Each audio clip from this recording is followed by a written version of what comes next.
नमस्कार मित्रों, स्वास्थ्य सूत्र में आपका स्वागत है।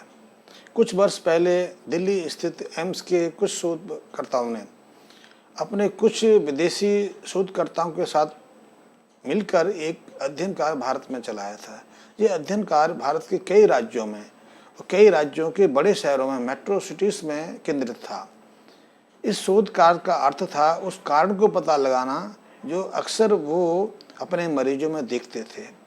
दरअसल उनके पास ऐसे वयस्क रोगी आते थे जो बिना किसी श्रम के, बिना किसी परिश्रम के दिन भर अपने में थका थका कमजोरी महसूस करते थे, आलस्य से भरे रहते थे, उनका कोई भी काम करने की इच्छा नहीं होती थी और यहाँ तक कि उन लोगों में पौरुषहीनता के समस्या भी विकसित होने लगी थी। इनमें आधे से ज़्यादा रोगी तो ऐसे थे जो हृदय संबंधी किसी न किसी रोग के शिकार थे।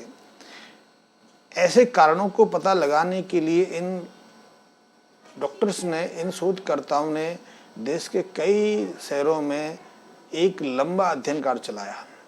इस अध्ययन के अंत में ये स्वास्थ्य विशेषज्ञ इस निष्कर्ष पर पहुंचे कि इन लोगों में स्वास्थ्य संबंधी समस्या के पीछे मुख्य कारण है कि इनके शरीर में विटामिन डी की कमी हो गई है।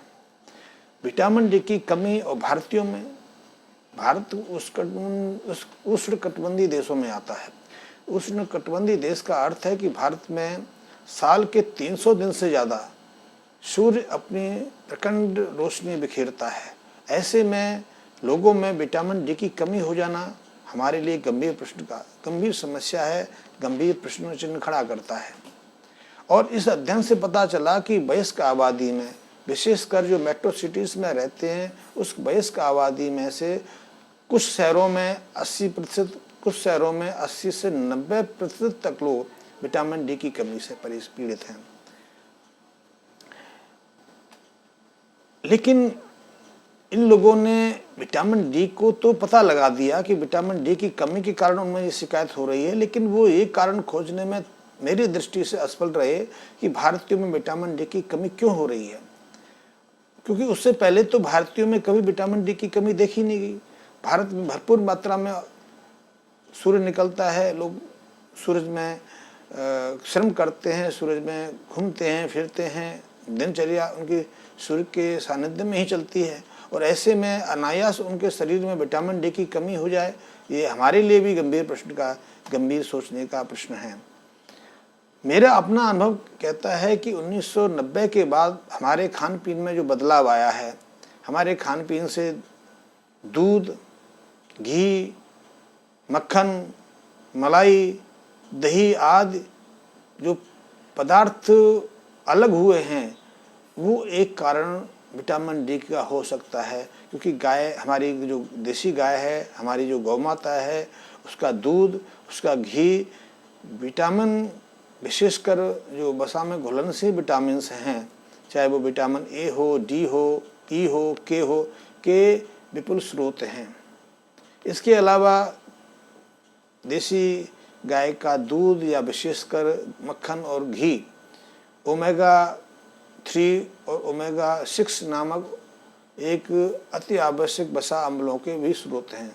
ये ऐसे विटामिन हैं जो विटामिन डी की सक्रियता और विटामिन डी के निर्माण में मदद करते हैं। ये ऐसे खाद्य हैं जो शरीर में बहुत सहजता से पचने के साथ साथ वसीय अम्लों को अवशोषित करने में मदद करते हैं। विटामिन डी, जैसा कि हम सब जानते हैं कि हड्डियों की मजबूती के लिए, हड्डियों के विकास के लिए बहुत आवश्यक है। हड्डियों के अलावा ये दांतों की मजबूती के लिए बहुत आवश्यक है। जिन लोगों के अंदर विटामिन डी की कमी रहती है, उनकी दांत शीघ्र झड़ने लग जाते हैं या देरी से निकलते हैं, दांतों में कैविटी बन जाती हैं। विटामिन डी मांसपेशियों की शक्तिकरण में, मांसपेशियों की सक्रियता में बहुत मददगार है। विटामिन डी इम्यून सिस्टम को मजबूत रखने में बहुत मददगार है। जिन लोगों की मांसपेशियां कमज़ोर होती हैं या जिन लोगों के शरीर में विटामिन डी की कमी होती है, उनमें हृदय संबंधी व्याधियां भी बहुत तेज़ी से विकसित होती हैं। क्योंकि विटामिन डी पाचन तंत्र से कैल्शियम, फास्फोरस, पोटासियम के अवशोषण में भी मदद करता है और ये सब विटामिन्स हमारी मांसपेशियों को मजबूत बनाने में मदद करती हैं। इसलिए विटामिन डी की कमी होती है दूध आधारित खाद्य पदार्थों का सेवन ना करना, और विटामिन डी की कमी होती है तो उनमें ये व्याधियाँ शुरू हो जाती हैं, चाहे वो शारीरिक शिथिलता की हो, चाहे वो आलसहीनता की हो, चाहे उनमें पौरुषहीनता की शिकायत हो, वो स्वयं में पौरुषहीनता की कमजोरी अनुभव करते हों, चाहे उनका इम्यून सिस्टम कमज़ोर हो।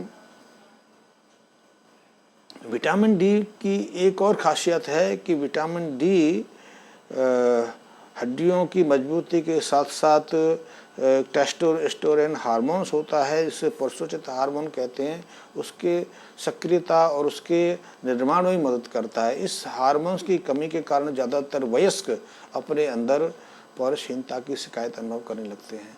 उनमें जोश नहीं रहता है, उनमें उत्साह नहीं रहता है, उनमें आलस का भाव बना रहता है। तो मेरी दृष्टि में, मेरे अनुभव में, जिन लोगों के शरीर में विटामिन डी की कमी रहती है, उनकी मांसपेशियां कमज़ोर रहती हैं, शीघ्र निडाल पड़ जाती हैं, हड्डियों पर असर आता है, इम्यून सिस्टम कमज़ोर रहता है और शारीरिक शिथिलता की कमजोरी रहती है। अतः इन लोगों को विटामिन डी की कमी से बचने के लिए, शारीरिक शिथिलता से बचने के लिए, अपनी पौरुषहीनता की समस्या से बचने के लिए नियमित रूप से घी, दूध, दही, घी, मक्खन, मलाई आदि का सेवन करना चाहिए। घी, दूध से मेरा अर्थ है कि हमारी देसी गाय का दूध या उससे उत्पन्न उत्पाद। भैंस का दूध भी ले सकते हैं कि, लेकिन भैंस का दूध तो वैसे ही आलस्य करता है, लेकिन उसमें भी पौरुष तत्व अच्छे रहते हैं। तो ऐसे लोगों को नियमित रूप से घी का, दूध का प्रयोग करना चाहिए। वयस्कों के लिए मक्खन उपयोगी नहीं है। मक्खन 15 साल से छोटे बच्चों के लिए बहुत उपयोगी है। वयस्कों के लिए मक्खन की जगह घी का प्रयोग करना बहुत आवश्यक है और उपयोगी रहता है।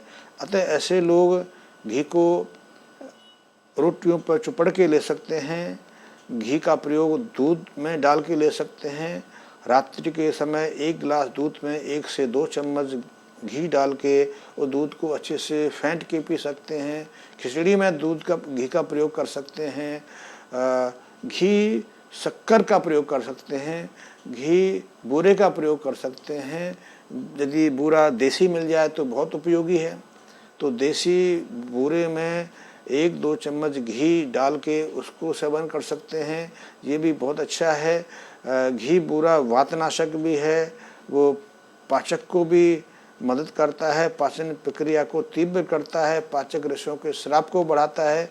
ये बहुत मजबूत, बहुत इफेक्टिव है। तो मैं तो कहूँगा कि आदमी को नियमित रूप से दूध के साथ में घी का प्रयोग भी करना चाहिए। घी देसी गाय का होना चाहिए। घी का प्रयोग वो रोटियों पर कर सकते हैं, दाल खिचड़ी में कर सकते हैं, वो घी का प्रयोग शक्कर के साथ कर सकते हैं, घी का प्रयोग किसी अन्य तरीके से कर सकते हैं। जो लोग घी का प्रयोग करते हैं उनमें ना विटामिन डी की कमी रहती है, ना उनके शरीर में शारीरिक शिथिलता आती है, ना वो कमजोरी महसूस करते हैं। ऐसे लोग 90 साल की उम्र तक अपने को पौरुषित गुणों से भरपूर पाते हैं। मैं इसलिए अनुरोध करता हूँ कि एक वयस्क व्यक्ति को प्रतिदिन 7 से 10 ml यानी 1 चम्मच से 2 चम्मच घी का प्रयोग करना ही चाहिए। नमस्कार।